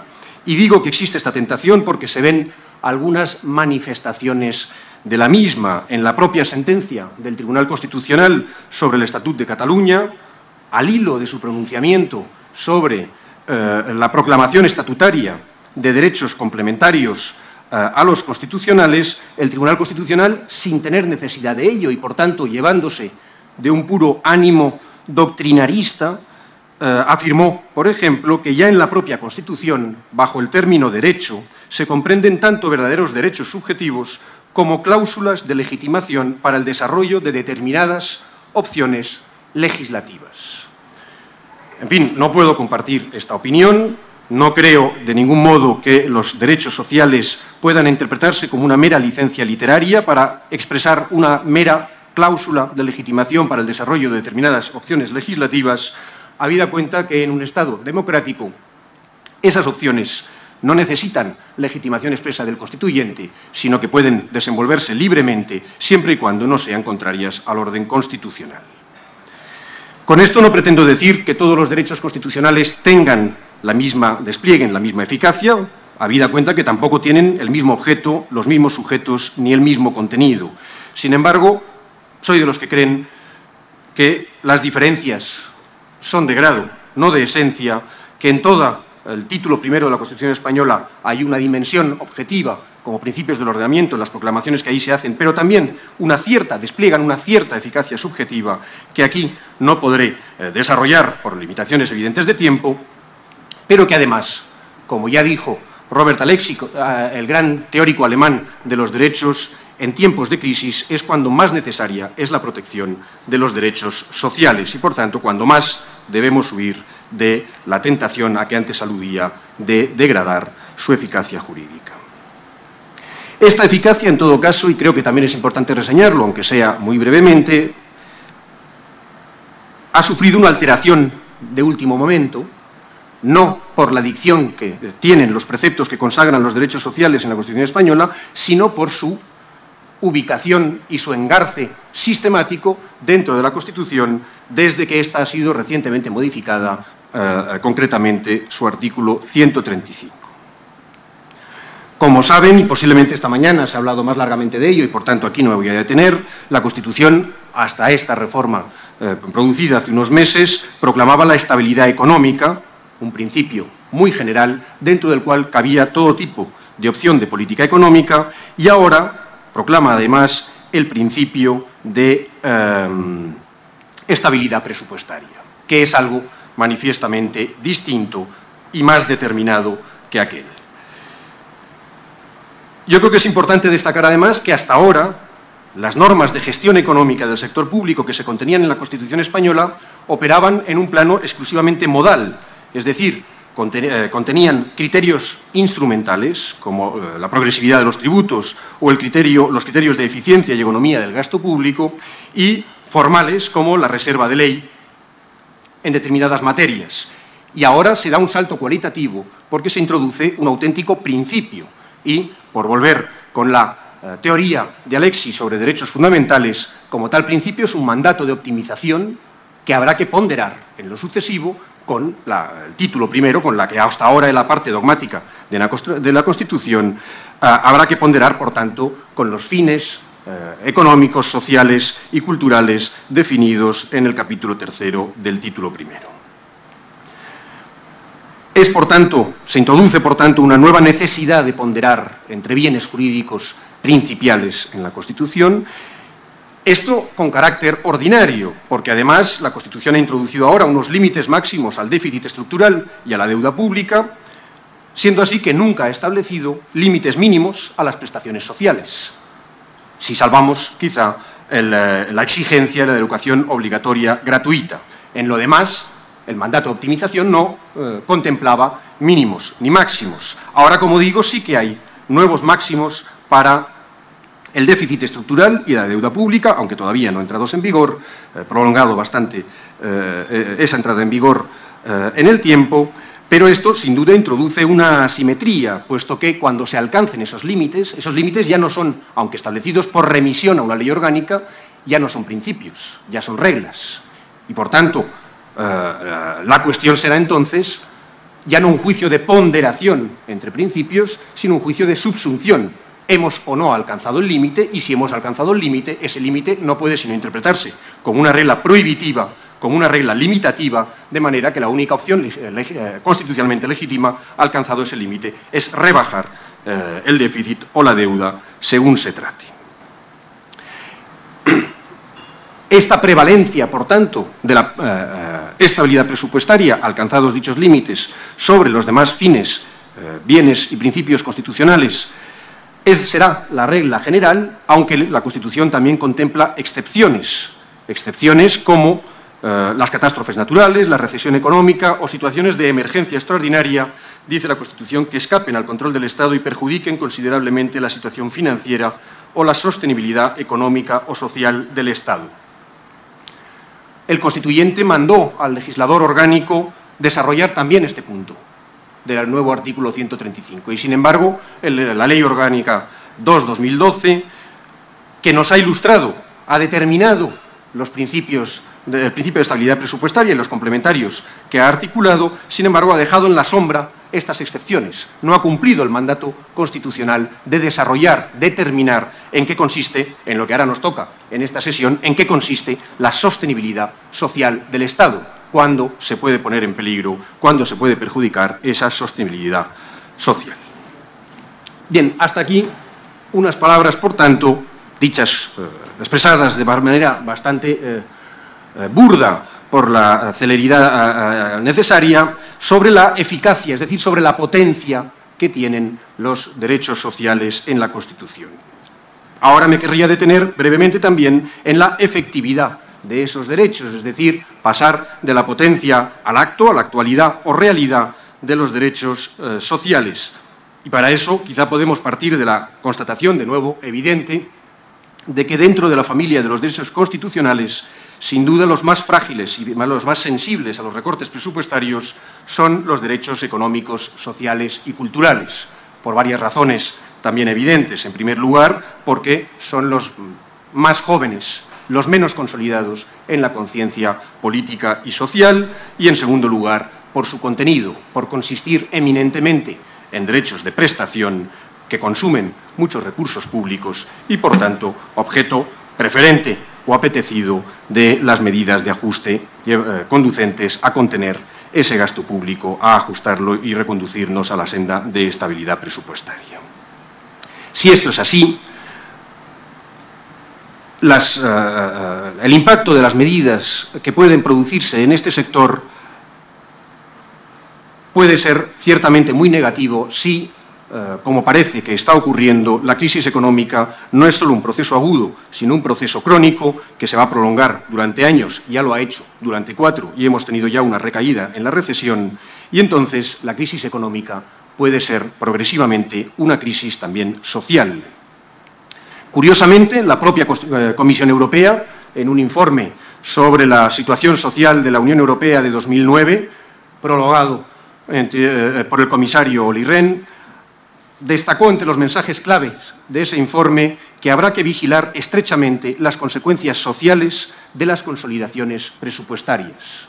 Es decir, la Comisión nos decía, con este mensaje que después desarrolla en las páginas siguientes, que a la crisis económica pueden sumarse las propias medidas de consolidación presupuestaria en el daño que acabe produciéndose al principio de solidaridad o cohesión social. Por tanto, tenemos que estar muy atentos a los instrumentos, las medidas que se adopten para encauzar la situación presupuestaria. Existe un debate ideológico y técnico sobre la magnitud, la rapidez y los instrumentos del ajuste, que conocemos todos, del cual creo que es importante retener que lo primero y lo segundo, es decir, el cuánto y el cuándo, nos lo fija la Unión Europea, es decir, que podemos discutir si es bueno o no es bueno, pero en todo caso es algo que escapa a nuestra capacidad de obrar porque viene predeterminado por el Tratado de Funcionamiento de la Unión Europea. Sin embargo, no ocurre lo mismo con el cómo. El cómo ciertamente es condicionado desde la Unión Europea, pero no viene determinado por la propia Unión y, por tanto, los Estados miembros gozan todavía de cierta autonomía para determinar cómo logran ese resultado de consolidación presupuestaria. Y aquí creo que puede decirse, para un poco abrir y exponer muy brevemente la panoplia de medidas que pueden adoptarse, que existen tres vías básicas. O reducir el gasto, fundamentalmente recortando prestaciones, lo que llamamos o llaman los medios de comunicación los recortes, o incrementar las fuentes de financiación, o en tercer lugar, jugar con el mix entre ingreso y gasto, optimizando la relación entre fines y medios, entre ingresos y gastos, es decir, optimizar la eficiencia en las prestaciones. Desde luego, la combinación que se decide entre estas opciones no es jurídicamente, ni por supuesto política, ni económicamente indiferente. Y creo que, por esta razón, debería ponerse, aunque entiendo las premuras a que obliga la crisis, una especial importancia en la motivación de las medidas que se proyectan y aprueban. Y no me refiero solo a la motivación expresa que pueda anticipar al articulado de un decreto ley o de un decreto o de una ley, sino también a la justificación del expediente, en el expediente que prepara esas disposiciones generales. Motivación que tendrá no solo que referirse a la licitación